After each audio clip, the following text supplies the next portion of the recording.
The room froze when I walked in.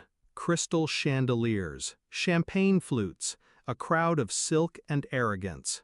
And there she was, his boss, wealthy, powerful, down on one knee holding a diamond that could blind a city. Her voice cut the air. "Will you leave your poor, impotent wife and marry me?" Laughter, gasps. All eyes turned to him. And my husband, my partner, smiled. Yes. The crowd erupted. Applause, mockery. My name whispered like a curse. I didn't argue. I didn't cry. I placed the gift box I'd brought on the nearest table, turned, and walked away. They thought I was defeated, but the truth was, I was already holding the detonator. I met him when he had nothing. He was brilliant but broke, charming but invisible. I believed in him when no one else did. I poured not just love, but money, strategy, connections into him. I bought him suits when he couldn't afford a tie. I whispered answers when he stumbled in boardrooms. And when the chance came to invest, I didn't hesitate. 67%. That was my share, the majority stake.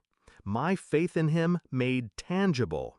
And tonight, under those chandeliers, he betrayed it all for applause and power. The signs had been there. His late nights explained away his work. His phone turned face down at dinner. The way his boss's name lingered a second too long in conversation.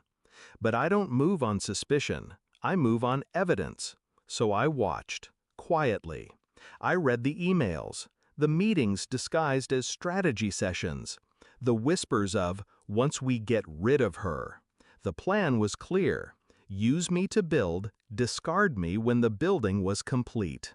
They thought I was blind, but blindness is a choice, and I don't choose it.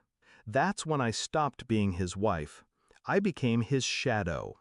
Every contract, every share, every account, I reviewed them all, quietly, methodically.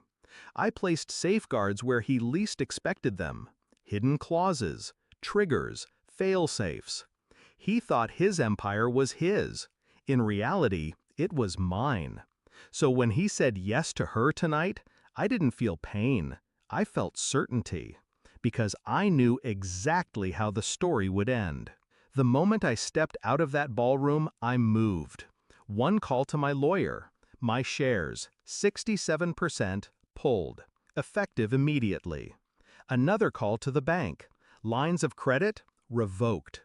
Every account they relied on, frozen. The party they toasted with my money was now unpaid for. The contract signed under my authorization, invalid. The luxury trips planned for tomorrow, canceled. By the time I reached my car, their empire was a skeleton collapsing under its own weight. Minutes later, my phone lit up. 27 missed calls.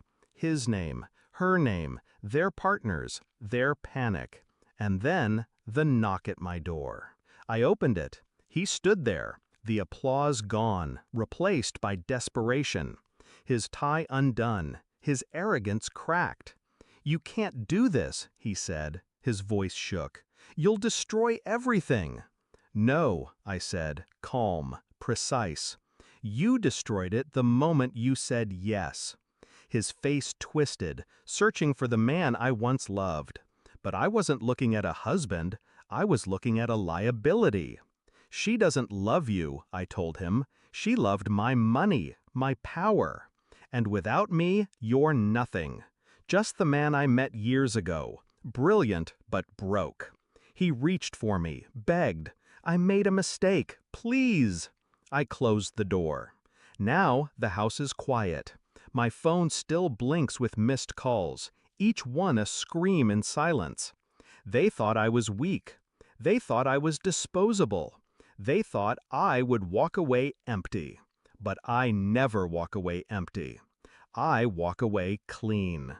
He said yes to her, and I said yes to myself. My revenge wasn't loud. It wasn't dramatic.